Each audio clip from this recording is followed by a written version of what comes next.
Depășește limitele. Eu cred că totuși este vorba de o memorie antică.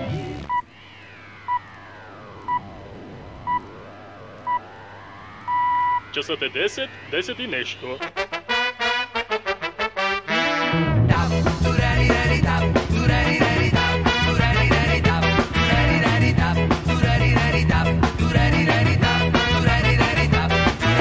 Всяка сутрин ставам с първи пете, някъде към 10, 10 и нещо. И още не отворил гореливи очи.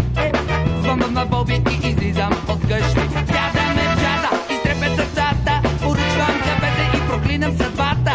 Какво му направихме на Господ с Боби, да на изток от рая нас ни зарови. А някой бачка до няколко часа направиха пари, какво от това. И богатите понякога плачат, а тъде ще огрее дидери кучия, кучия гъс. Да, гъс.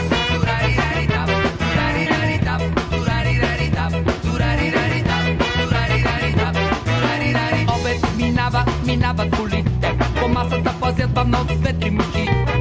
И сами тука поглеждаме Боби, дай да палим гумите и към Хавай. Знаеш ли, брат, хората на запад колко си имат само за час? Толкова, че тука за тия парички кафете ще жули 4 пети. А нека работят здраво маймуните, не се става така лесно човек.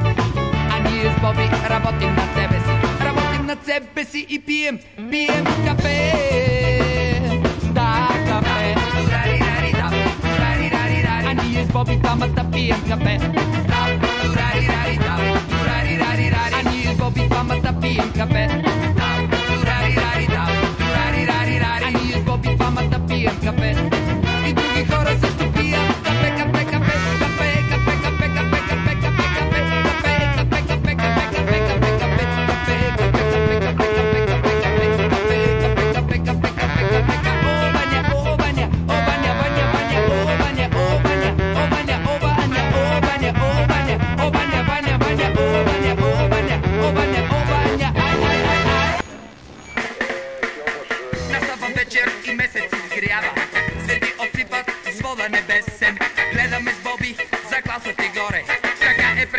и почти без пари. По-карна ти бе, педушката песен, барбаката тропа с чаши за таз.